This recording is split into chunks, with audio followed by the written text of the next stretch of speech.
Mensagem número 59, em louvor do equilíbrio, baseada numa passagem da Epístola aos Efésios, capítulo 4, versículo 31, onde Paulo de Tarso diz: toda amargura, cólera, ira, gritaria e blasfêmia sejam retiradas dentre vós, bem como toda a malícia. E Emmanuel comenta: na própria senda comum, surpreendemos a ação do equilíbrio que exclui todo assalto da violência e qualquer devoção à imundície. Nas cidades litorâneas, cliques reprimem o mar furioso, prevenindo calamidades e arrasamentos. Nos grandes edifícios modernos, para-raios seguros coíbem o impacto fulminatório das faíscas elétricas. Desde tempos longevos, esgotos sólidos extraem detritos do pouso humano. Cada templo doméstico possui sistemas habituais de limpeza.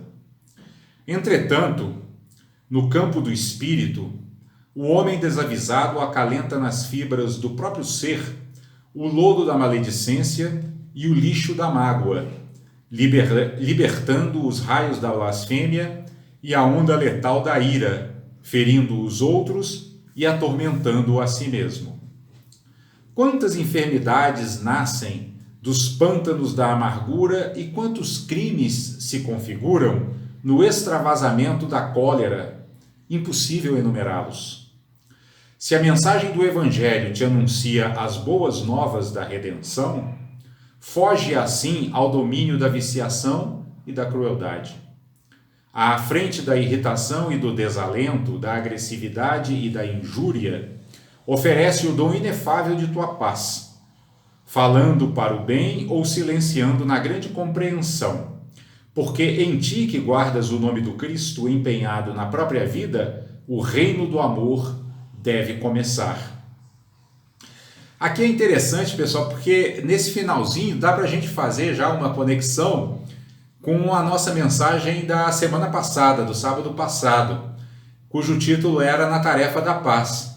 Porque vejam que Emmanuel aqui fala que, logo nessa conclusão, que nós devemos oferecer o dom inefável de nossa paz. E ainda acrescenta que o reino do amor deve começar em nós. Ou seja, é exatamente o tema da nossa mensagem da semana passada, porque a mensagem da semana passada ela dizia exatamente que a tarefa da paz começa pelo trabalho sobre nós mesmos. Não sei se vocês se recordam, mas a mensagem dizia que para que haja paz em um lar, é preciso que esse lar seja composto por corações pacíficos. A cidade, por sua vez, para ter paz, precisa ser composta por lares onde reine a paz. E as nações, por sua vez, para usufruírem das benesses da paz, precisam ser compostas por cidades pacíficas. Ou seja, em última instância, a paz começa em nós. A paz começa no trabalho de purificação do nosso próprio interior, que era o que nos dizia a nossa mensagem da semana passada, na tarefa da paz.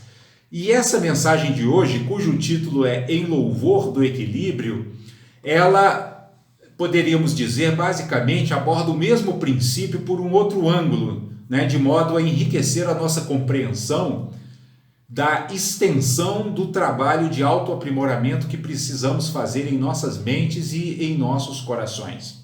Porque vejam vocês que a passagem de Paulo, esse versículo 31 do capítulo 4 de sua Epístola aos Efésios, ele diz que toda amargura, cólera, ira, gritaria e blasfêmia sejam retiradas dentre vós, bem como toda malícia.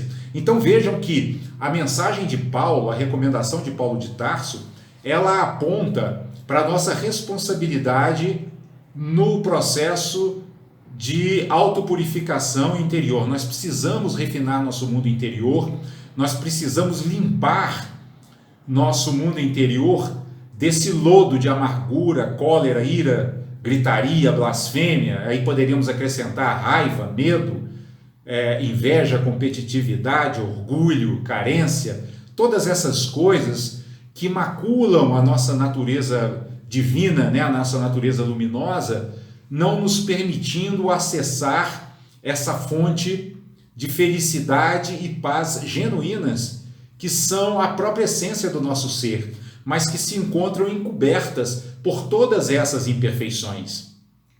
É interessante, inclusive, nós atentarmos aqui para o significado da palavra equilíbrio, que foi escolhida por Emmanuel para título dessa mensagem, né? Porque vamos pensar um pouco, o que é equilíbrio? O que significa equilíbrio, né? Nós poderíamos dizer que o equilíbrio, ele é o estado de um sistema cujas forças que sobre ele agem se contrabalançam de forma harmônica e proporcional. Ou seja, o equilíbrio diz respeito a um sistema onde as forças, as energias, circulam de forma harmônica e proporcionada.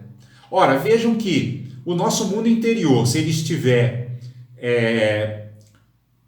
poluído, né, pela amargura, pela cólera, pela ira, como diz aqui Paulo, né, pela gritaria ou pela blasfêmia e até mesmo pela malícia, ele jamais poderá ser um universo interior equilibrado, porque todas essas energias, todas essas dinâmicas, né, de amargura, cólera, ira, gritaria, etc., elas são verdadeiras turbulências interiores que fazem com que as nossas mentes e nossos corações fiquem completamente turvos, completamente cegos em relação à verdadeira natureza da realidade, ou seja, em relação a como de fato as coisas ocorrem, né? Por quê? Porque para que nós possamos ter uma visão clara da realidade e, consequentemente, para que possamos agir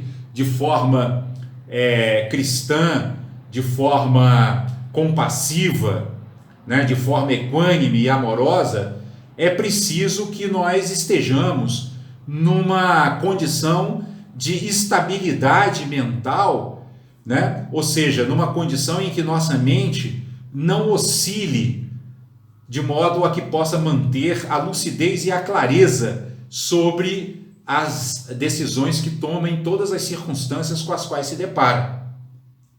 Então nós precisamos estar muito atentos para que esses fenômenos que são aqui citados por Paulo em sua epístola não gerem, não sejam causas geradoras de aflições, de angústias, de tristezas, né, de padecimentos morais que vão obstruir a nossa caminhada nessa senda a que nos propomos trilhar em direção à perfeição espiritual. Porque vejam, a amargura, por exemplo, né, ela denota uma mente que não consegue de forma nenhuma se conectar com esse poder luminoso, né, que habita dentro de nós. Por quê? Porque a amargura ela pressupõe uma espécie de descrença da vida, de desconfiança de que a vida possa nos oferecer o melhor, né? A pessoa amarga, ela está sempre olhando para o mundo naquilo que, na visão dela, seriam os seus piores aspectos, né?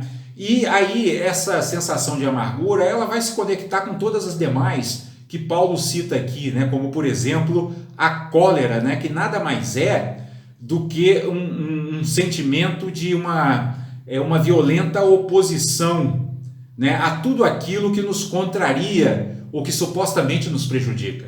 Então, cólera e ira, sobretudo, estão diretamente ligadas a um forte apego aos interesses do ego, né? Aquele ego que não gosta que quer ser sempre elogiado, que não gosta de receber críticas, aquele ego que quer sempre ser reconhecido, que não gosta de ser ignorado, né? Aquele ego, enfim, que quer sempre ganhar e que se entristece, se aborrece e se encoleriza quando perde, né? Então nós precisamos realmente purificar toda essa gritaria interior, né? Eu acho muito apropriado também que Paulo utilize aqui também a palavra gritaria, né? Que ele diz que nós devemos banir também, dentre outras coisas, também essa gritaria interior, né? Esse alvoroço interior, né? Essa algazarra interior que não nos permite nenhum milésimo de paz, né? E o que acontece? A mente que não consegue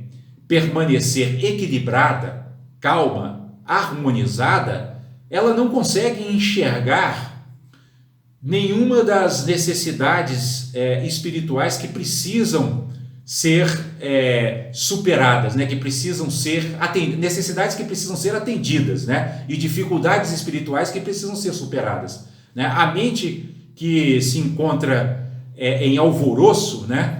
Que está povoada de pensamentos desconexos, de emoções perturbadoras, né? De sentimentos negativos, ela não tem como usufruir de momentos de lucidez que lhe permitam diagnosticar com clareza suas necessidades mais prementes de autoaperfeiçoamento e, consequentemente, é uma mente também que não está devidamente instrumentalizada para avançar no caminho, né, que Jesus diz que conduz à vida, né, que conduz à felicidade, né? Então, essa recomendação de Paulo, nós poderíamos resumir como uma recomendação que aponta para a nossa necessidade de purificação interior, né, de trabalho intenso e árduo na superação de nossas próprias imperfeições.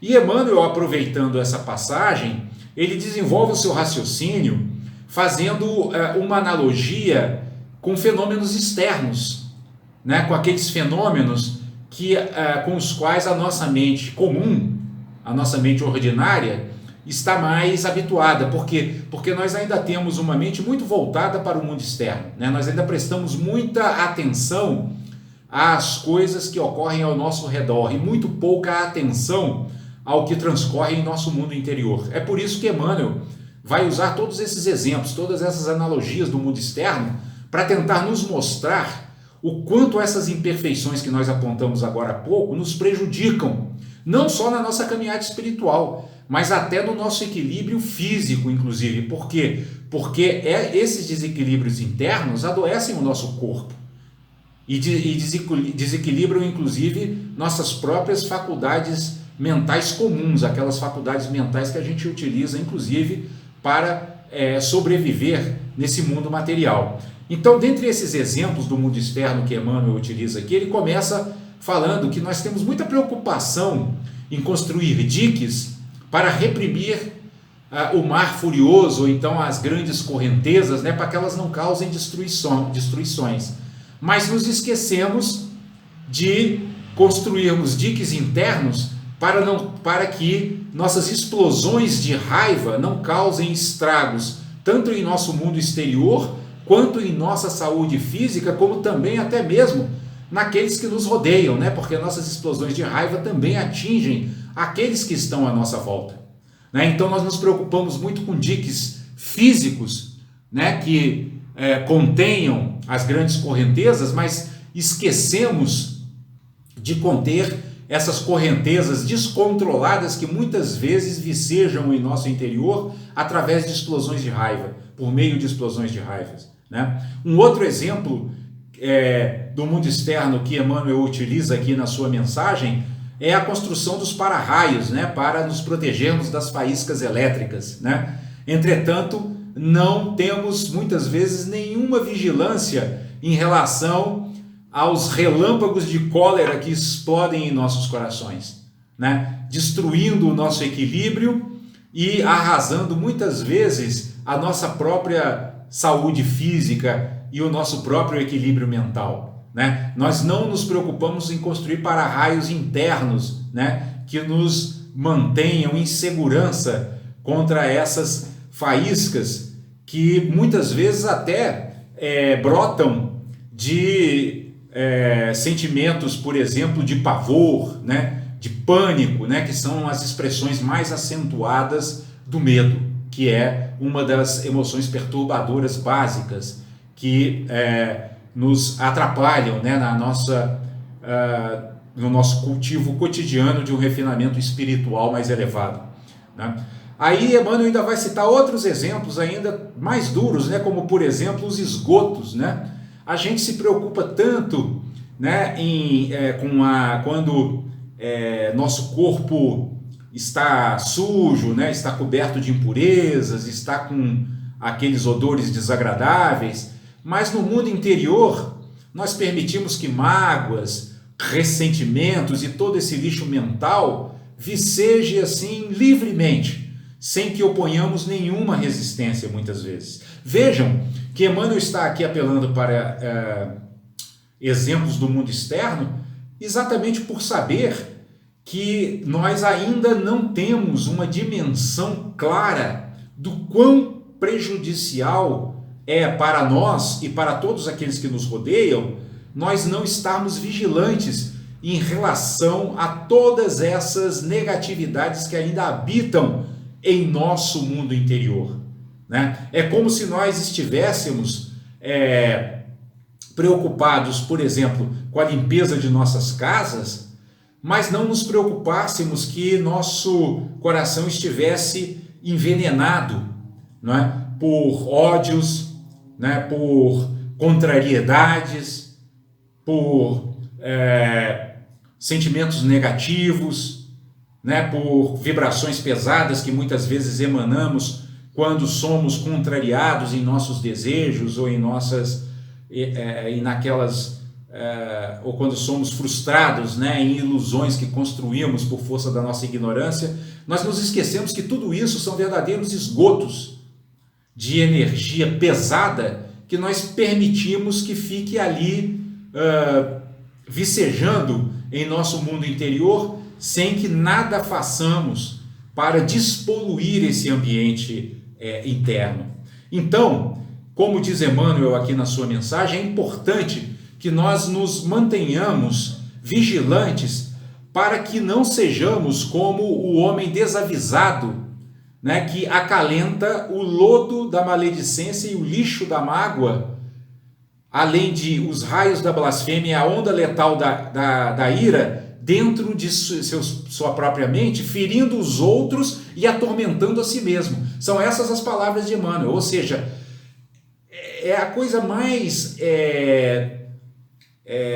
não inteligente, vamos dizer assim, para usar palavras suaves, que um homem, né, que um ser humano pode fazer, é permitir que todo esse lodo, né, viceje em seu mundo interior, causando tormentas, né, internas, que vão muitas vezes se materializar sob a forma de agressões físicas, verbais, das quais muitas vezes nós nos arrependemos, mas que não soubemos conter nos momentos em que as proferimos ou nos momentos em que as deixamos se manifestarem, né? Então é preciso que nós, como praticantes do Evangelho, é preciso que nós fujamos do domínio dessa viciação, né? Do domínio desses maus hábitos kármicos que permitimos que se desenvolvessem em nosso mundo interior ao longo de inúmeros renascimentos, e que passemos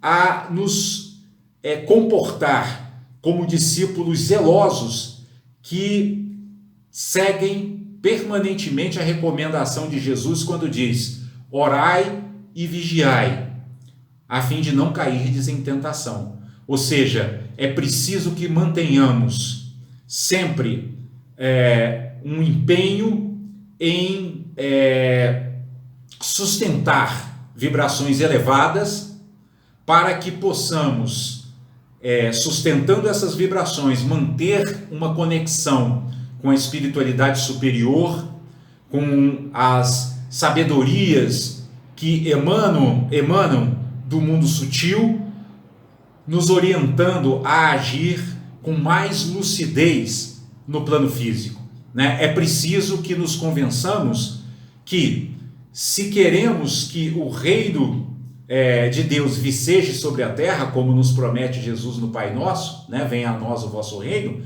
é preciso que nós nos conscientizemos que esse reino vem sobretudo e, em primeiro lugar, a partir de nós mesmos.